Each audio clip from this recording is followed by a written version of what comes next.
Ikaw ba ay uhaw sa pag-ibig at labis na naghihinagpis sa napagdadaanang mapait na karanasan? Naghahanap ka ba ng mga kwentong makakapagbulabog sa iyong isip at diwa? Pues, narito si Miss Romantica upang ikay handugan ng mga istoryang hango sa totoong buhay at tiyak na iyong kapupulutan ng aral. Tuklasin ang mga nagbabagang kwentong tumatalakay sa gulong ng ating buhay, ang iyong kaagapay sa buhay at natatanging magsasalba sa sakit at lumbay. Miss Romantica. Kung bago ka sa aking channel, huwag kalimutang mag-subscribe. Pakihit na rin ang bell notification para updated sa mga susunod na video. Ako si Angel, 27-year-old at isang caregiver dito sa Canada. Gusto kong i-share ang aking kwento, ang kwento ng aking buhay. Ang aking ina ay dating isang domestic helper sa gitnang silangan. Nung nabuntis ng boyfriend niyang Amerikano, ay biglang sumibat ng uwi sa Pilipinas.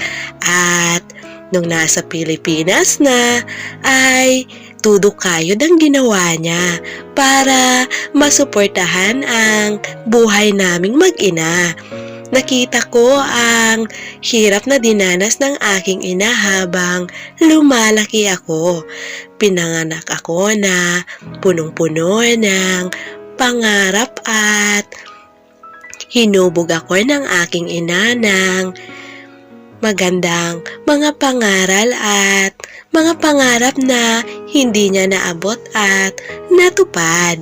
Pero biglang nagbago ang lahat dahil ang aking ina ay biglang nagkaroon ng karelasyon na naging isang aking amain.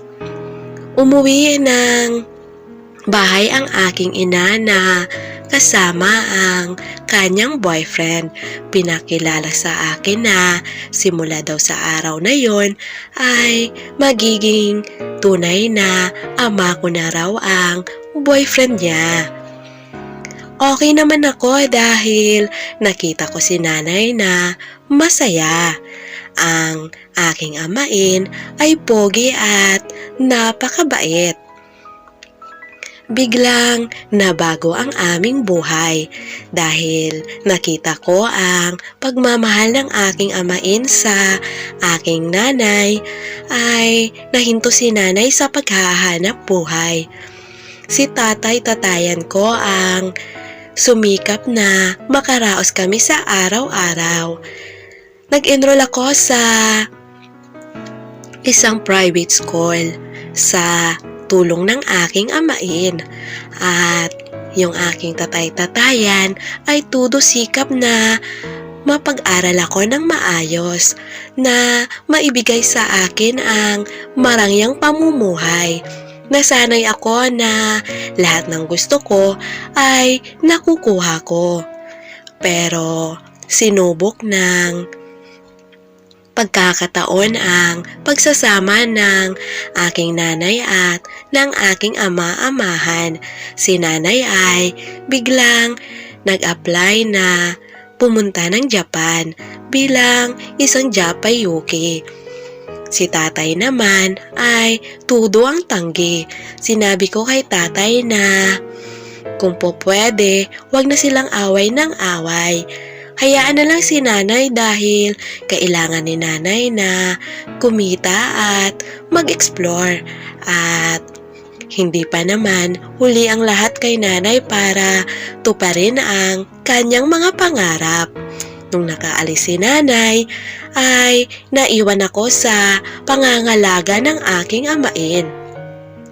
Ang aking amain ay tuloy sa paghahanap buhay. Mga ilang buwan lang ang lumipas, si nanay ay hindi na nagparamdam sa amin ng aking tatay-tatayan. Si tatay ay na-depress At dahil sa lugar na aming tinutuluyan ay wala kaming kamag-anak. Walang kakilala ako na ni isa sa pamilya ng aking ina. Si tatay ay nagbalak na umuwi na lang daw ng probinsya. Dahil na rin sa no choice ako, ay sinabi ko kay tatay na hihintuan muna ako sa pag-aaral at sasama ako sa kanya sa probinsya. Okay naman kay tatay at sinabi ni tatay na pinapangako ko makakapagtapos ka ng pag-aaral basta magpapakabait ka lang. Yun ang pinanghahawakan ko na salita sa akin ni tatay. Nung nasa probinsya na kami, na iba ang environment ko. Iba pala ang buhay sa probinsya. Iba ang mga ugali ng tao. Doon ako natuto ng buhay na sobrang hirap. Natuto akong mag-ani ng palay at magtanim ng gulay.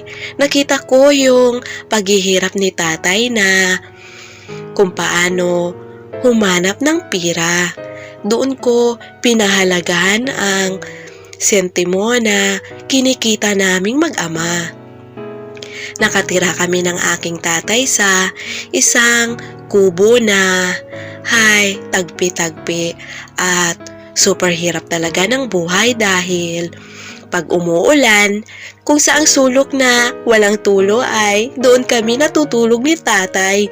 Nadanas ko pa nga na nakatulog na nakaupo. Sa sobrang hirap ng buhay talaga.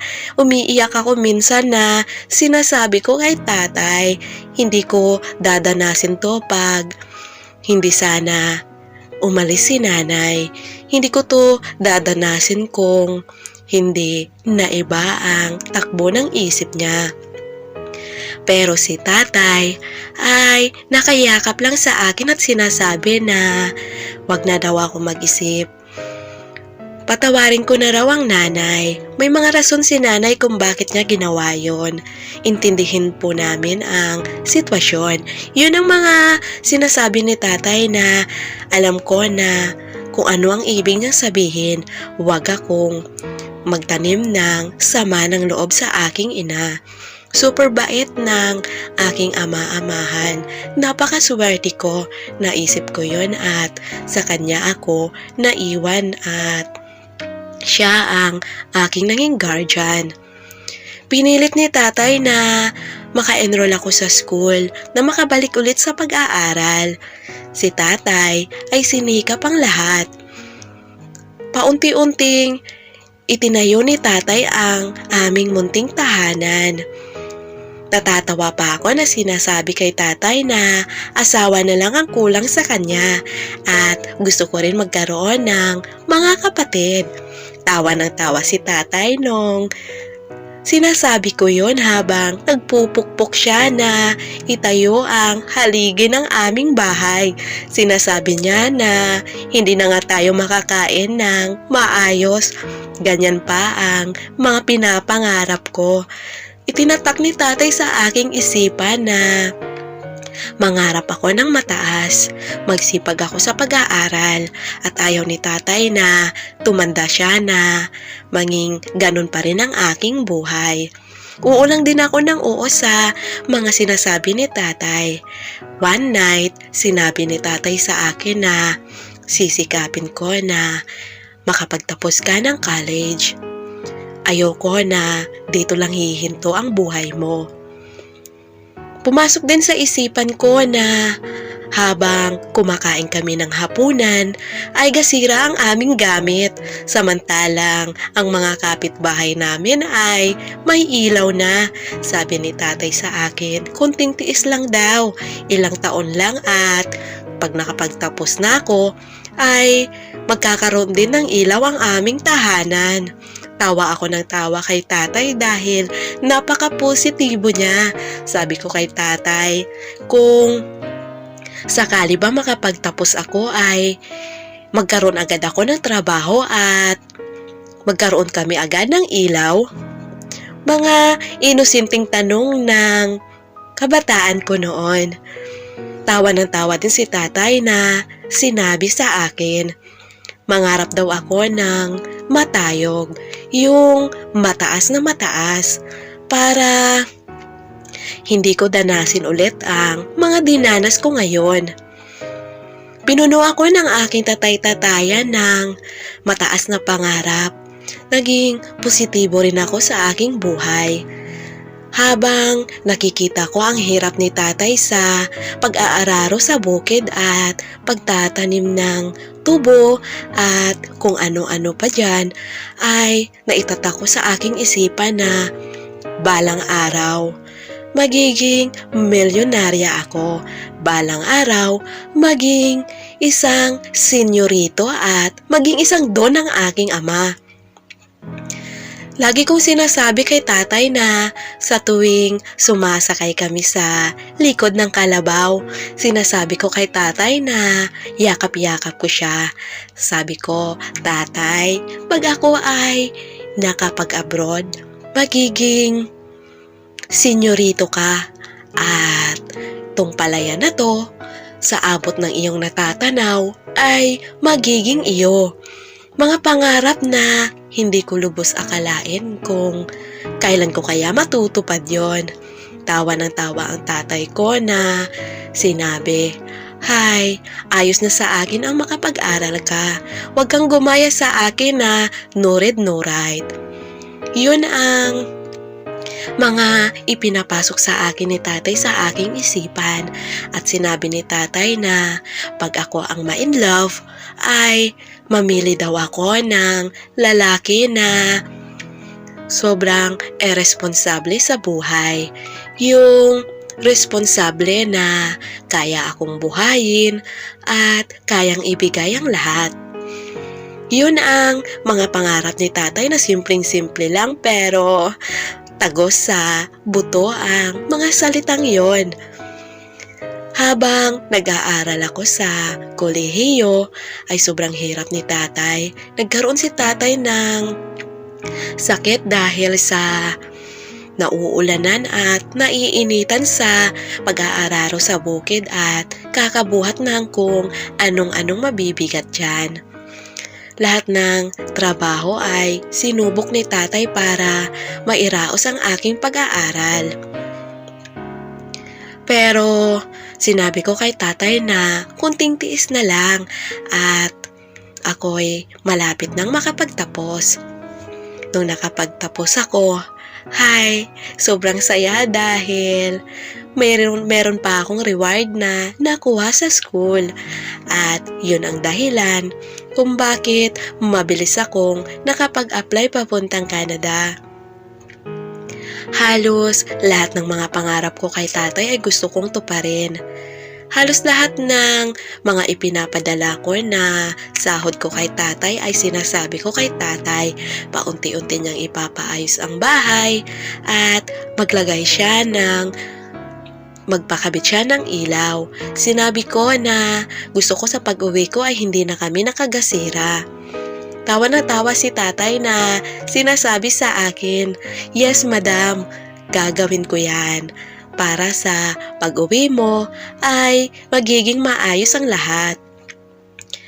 Isang taon pa ang lumipas. Halos perfecto na ang aming buhay ni tatay. Sinabi ko kay tatay na, ang sarap ng buhay natin dahil sa sobrang hirap ng ating pinagdaanan ay nakakaraos na tayo." Tawa ng tawa si tatay na sinabi, "Asawa na lang ang kulang. Mag-asawa ka na. Wag mo na akong intindihin." Sinabi ko rin kay tatay na mauna muna siyang mag-asawa. Gusto ko na bago ako bumalik ng Canada ay meron na siyang kasama sa bahay. At hindi naman ako binigo ni tatay. Nagkaroon ng asawa si tatay na pinauwi ko sa aming bahay. Sinabi ko na alagaan niyang mabuti ang aking tatay dahil si tatay ang aking kayamanan. Nung nakabalik ako sa trabaho ay naaksidente ako at ilang buwan akong hindi nakapasok sa trabaho. Pasalamat na lang din ako dahil napapalibutan ako ng mga taong positibo, mga kapwa ko, mga Pilipino, mga kabayan natin na may malasakit sa kapwa Pinoy. Swerteng-swerte na lang ako dahil nagkaroon ako ng mga kaibigan na ganon. Sila yung tumulong sa akin na para makaraos ako at makabalik sa trabaho. Ang buhay talaga, basta wala kang inaapakan, basta positibo ka, talagang binibless ka. Ang buhay ko ay up and down dahil sa hindi rin maiiwasan sa trabaho ang inggitan. Hindi rin maiwasan na kahit kapwa mo pa Pilipino ay siya yung hahatak sa iyo pababa. Ang buhay ay simple lang. Kailangan mong sundan at kailangan mong ayunan.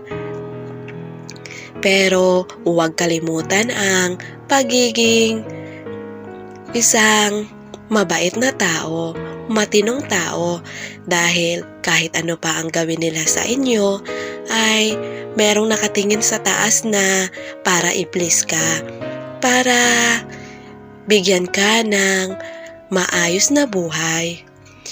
Dasal at paniniwala ang aking sandata kahit meron man na hirap na aking pinagdadaanan sa abroad ay hindi ako nawala ng pananalig sa Panginoon.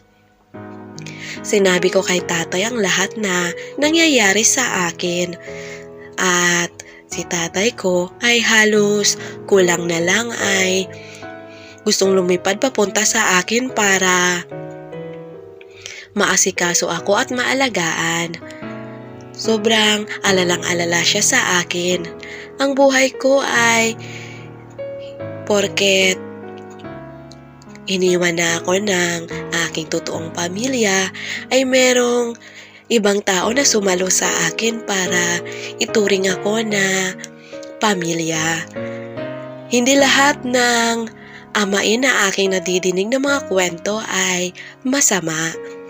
Ang kwento ko ay isang perpektong patunay na example na rin na ang aking amain ay sobrang mabait at blessed na blessed ako. Ito yung patunay na hindi lahat ng amain ay masama.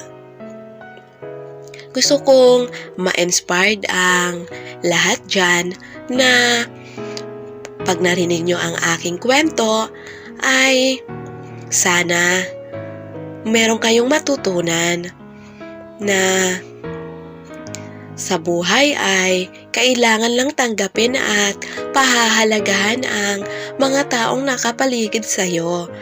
Ang buhay ko ay sobrang lungkot pero sobrang saya.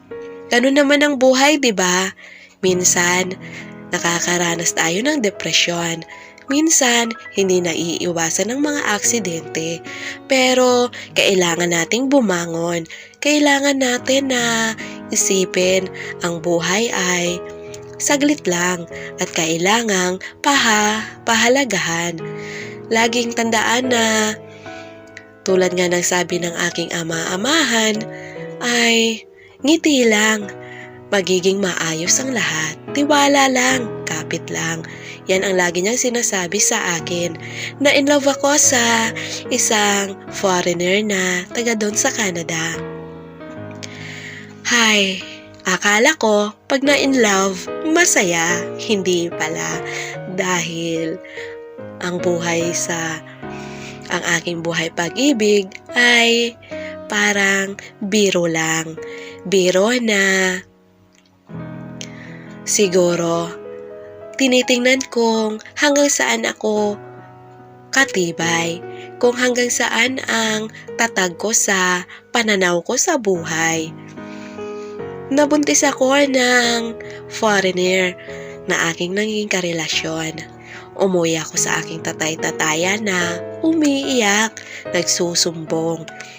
Galit na galit si tatay na sinabi, "Ay, mana ka sa nanay mo dahil sa inulit ko ang ginawa ng aking ina."